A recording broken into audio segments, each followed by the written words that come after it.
ಅರ್ಜಿ ವಿಚಾರಣೆ ನಡೆಯಲಿದೆ.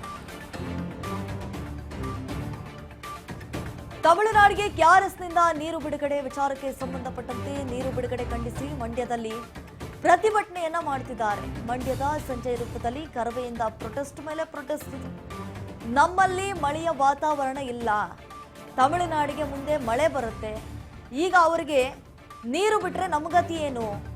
ಸಿಡಬ್ಲ್ಯೂಎಂಎ ಮುಂದೆ ವಾಸ್ತವತೆಯನ್ನ ಸರ್ಕಾರ ಅರ್ಥ ಮಾಡಿಸಬೇಕಾಗತ್ತೆ. ಹಾಗೆ ತಮಿಳುನಾಡಿನ ಹಿತವನ್ನ ಕಾಯುವ ಬದಲು ನಮ್ಮ ಹಿತ ಕಾಯಲಿ ಅಂತ ಹೇಳಿ ಈಗ ಸರ್ಕಾರ ಕೂಡ ಹೇಳಿರುವಂಥದ್ದು. ಹಾಗಾಗಿ ಪೆನ್ನು ಪೇಪರ್ ಕೇಳಿದ ಡಿ.ಕೆ. ಶಿವಕುಮಾರ್ ಈಗ ಎಲ್ಲ ಮರಿಬಾರ್ದು, ನಮ್ಮ ನೀರು ನಮ್ಮ ಹಕ್ಕು ಅಂತ ಹೇಳಿ ಘೋಷಣೆಯನ್ನ ಕೂಗಲಾಗ್ತಾ ಇದೆ.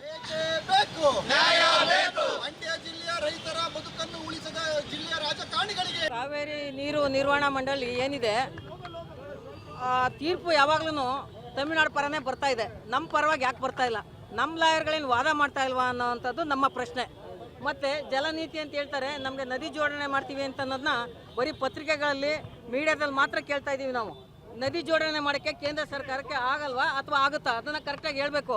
ನದಿ ಜೋಡಣೆ ಮಾಡ್ತೀವಿ ಅಂತ ನಾವು ಸುಮಾರು ವರ್ಷದಿಂದ ಕೇಳ್ತಾನೆ ಇದ್ದೀವಿ. ಇದು ಅಲ್ಲೇ ಕುಳಿತಿದೆ, ಪೇಪರಲ್ಲಿ, ಪೆನ್ನಲ್ಲಿ ಮತ್ತು ಮೀಡಿಯಾದಲ್ಲಿ ಪತ್ರಿಕೆಗಳು ನೋಡ್ತಾ ಇದ್ದೀವಿ. ಒಂದು, ಮೇಕೆದಾಟು ಯೋಜನೆ ಕೈಗೆತ್ಕೋತೀವಿ ಅಂತ ಹೇಳ್ತಾರೆ. ಮೇಕೆದಾಟು ಯೋಜನೆ ಶೀಘ್ರವಾಗಿ ಕೈಗೆತ್ಕೊಂಡು ಆ ಕೆಲಸ ಮಾಡಿದ್ರೆ ಅಷ್ಟೋ ಇಷ್ಟೋ ನಮ್ಮ ರೈತರಿಗೂ ಅನುಕೂಲ ಆಗುತ್ತೆ. ತಮಿಳುನಾಡಿಗೂ ಇವ್ರು ಏನು ನೀರು ಕೊಡ್ಬೋದು ಅದನ್ನು ಕೊಡ್ಬೋದು. ನಮ್ಮ ರೈತರು ಹೋರಾಟ ಮಾಡ್ಕೊಂಡು ಬೀದಿಲಿ ಬಿದ್ದು ಇಲ್ಲಿ ಹೋರಾಟ ಮಾಡ್ಕೊಂಡು ಓದಾಡ್ತಿದ್ದಾರೆ.